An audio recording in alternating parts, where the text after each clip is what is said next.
छाया, मैं कुछ दिनों के लिए दूसरे शहर जा रहा हूँ। आकाश, कुछ दिन पहले तो हम यहाँ शिफ्ट हुए हैं और तुम फिर ऐसे अकेले छोड़कर काम से जा रहे हो।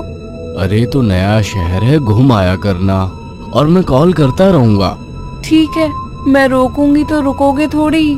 तुम फिर शुरू मत हो छाया, ये मेरा काम है। ठीक है, मैं अपना सामान लगा देती हूँ, बस अपना ख्याल रखना। आकाश अगली सुबह दूसरे शहर के लिए निकल गया।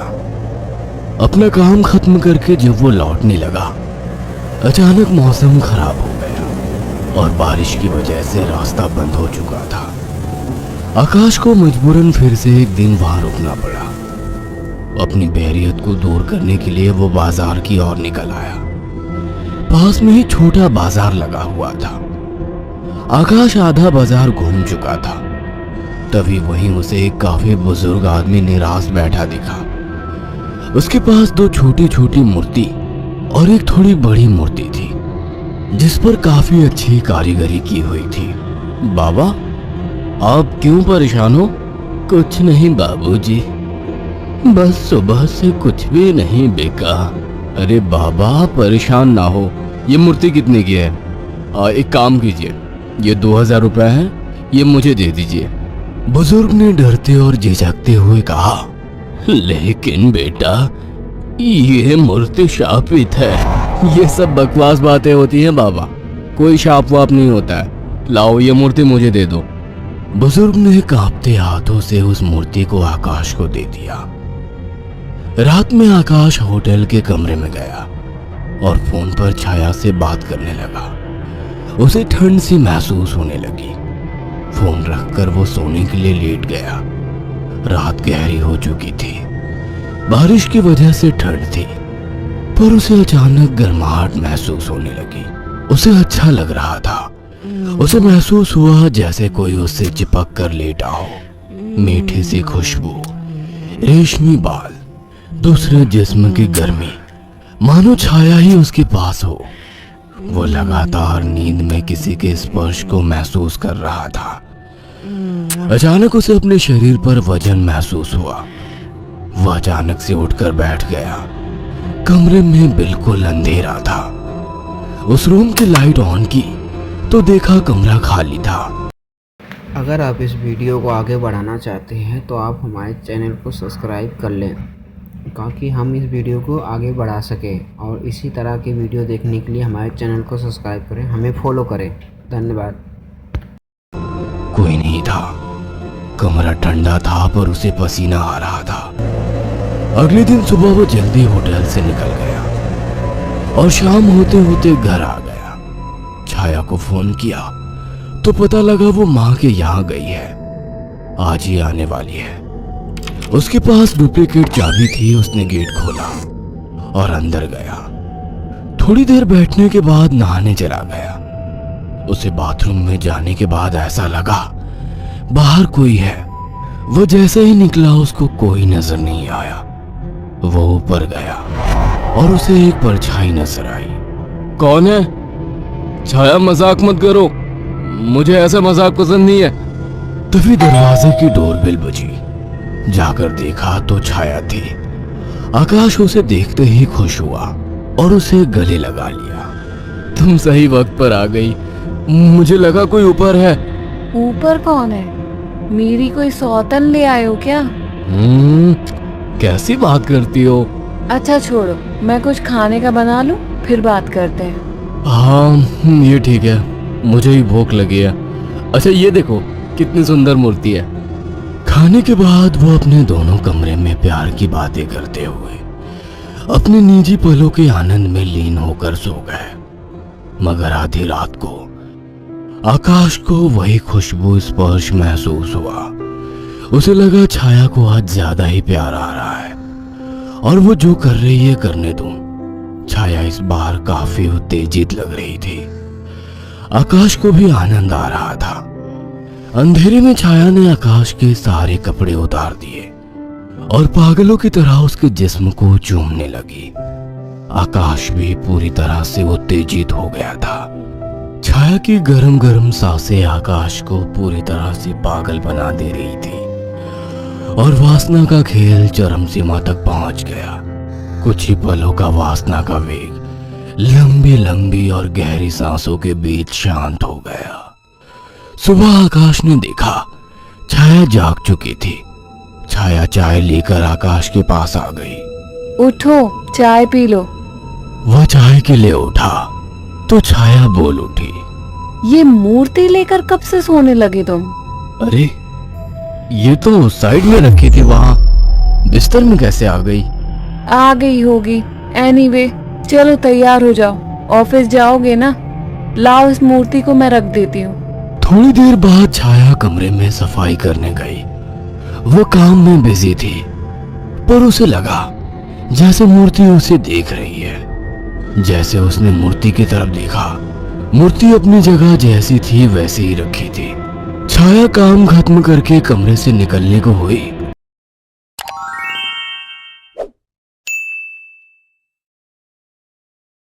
तो अचानक मूर्ति गिर गई। छाया ने पलट के मूर्ति को उठाया। अचानक मूर्ति मुस्कुराई। छाया डर गई और मूर्ति हाथ से छूट गई। डरते डरते उसने मूर्ति को उठाया तो उसने देखा वो सामान्य थी। शैतान मूर्ति डराती है मुझे। ये कहकर उसने मूर्ति को अलमारी में रख दिया। काम खत्म कर छाया नहाने गई और जैसे ही उसने कपड़े उतारे और पानी का नल खोला, गर्म पानी उस पर गिरा। वो चिल्ला उठी और बिना कपड़ों के बाहर निकलकर भाग आई। उसके जिस्म पर छाले हो चुके थे। उसने आकाश को फोन किया। आकाश तुरंत चला आया और उसको अस्पताल ले गया। आकाश ने ऑफिस से कुछ दिन की छुट्टी ले ली। छाया, ये सब कैसे हुआ? पता नहीं, नल से गर्म पानी अचानक निकला। मुझे सब अजीब सा लग रहा है, मानो मुझे कोई देख रहा हो। तुम आराम करो, मैं कुछ खाने को लेकर आता हूँ। छाया लेटी हुई थी। अचानक उसने ध्यान दिया, मूर्ति उसकी ही तरफ घूर रही थी। अचानक उसे याद आया कि मूर्ति को तो उसने अलमारी में रख दिया था। अचानक वो मूर्ति हिलने लगी। छाया चीख उठी। आकाश दौड़ता हुआ आया। क्या हुआ? ये मूर्ति अभी खुद चली थी। तुम्हारा वहम होगा छाया। मगर रात को आकाश को फिर से चुंबन के स्पर्श महसूस हुए। वह नींद में था और चाह के आंखें नहीं खोल पा रहा था, परंतु आकाश को चुंबन के स्पर्श उत्तेजित कर रहे थे। उसके मुंह से आवाजें निकल रही थी। अचानक छाया की आंख खुल गई और उसने जो देखा वो हैरान रह गई। उसने देखा कि एक लड़की काली परछाई के रूप में आकाश के कपड़े खोल रही थी और वो देखते ही चिल्लाने लगी, आकाश, वो काली परछाई। अचानक कमरे के शीशे में चटक सी आवाज आई और शीशा टूट गया। आकाश उठकर बैठ गया। ये शीशा कैसे टूटा और तुम चिल्लाई क्यों? आकाश, वो कोई काली आत्मा थी। मैंने अभी देखा, वो तुम्हारे साथ संबंध बना रही थी। क्या तुम्हें बिल्कुल पता नहीं लगा? कौन? क्या कह रही हो? मुझे महसूस तो हुआ, पर मुझे लगा तुम हो। पागल हो क्या? ऐसी हालत में मैं संबंध बनाने की सोचूंगी? आकाश, वो एक काली परछाई थी, पर वो एक लड़की थी। तभी मुझे कल रात को जब ये सब महसूस हुआ तो मुझे कुछ अजीब सा लगा था। मुझे ऐसा होटल में महसूस हुआ कि जैसे मेरे पास कोई तो है। और अगले दिन मैं घर आ गया था। तब से जब भी सोता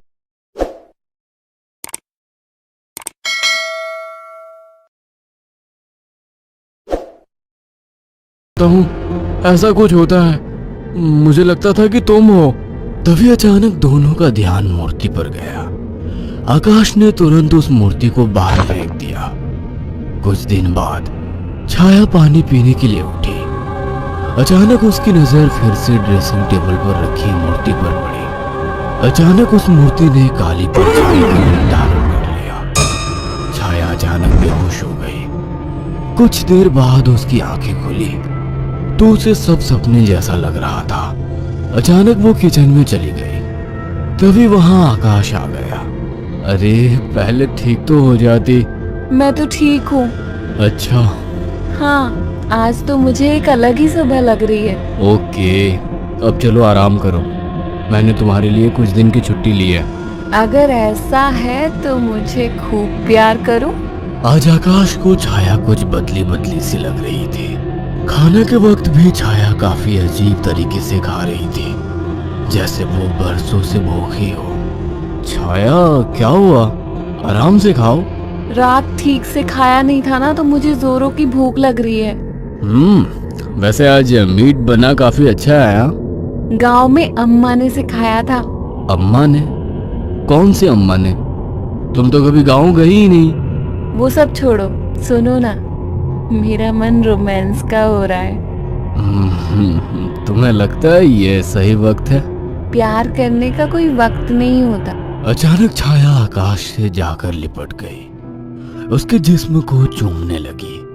आकाश ने देखा छाया ने आज साड़ी भी अलग तरीके से बांधी थी। दोनों के बीच संभोग क्रिया होने लगी। दोनों काफी उत्तेजित थे। अचानक आकाश को फिर से छाया में वही खुशबू और स्पर्श महसूस हुआ। छाया आकाश को छोड़ने का नाम तक नहीं ले रही थी। आकाश को महसूस हुआ ये छाया नहीं है। आकाश ने एक झटके से छाया को धक्का दे दिया। रुक क्यों गए? प्यार करो मुझे, रुक क्यों गए? आवाज में भारीपन था। आकाश की आंखें बंद थी, और जैसे ही उसने आंखें खोली, जिसमें छाया का था लेकिन चेहरा किसी और का था। आकाश ने कांपती आवाज में कहा, मेरी बीवी कहाँ है? छाया के चेहरे के हाव भाव बदलने लगे। उसका चेहरा सफेद और आंखें काली थी। वो गुस्से में बोली, मुझे पसंद नहीं थी वो, मार डाला उसे। अचानक वो एक परछाई में बदल गई। उसने अपने लंबे और पहने दांत आकाश की जमीन में गाड़ दिए। आकाश एक दिल दहला देने वाली चीख के साथ शांत पड़ गया।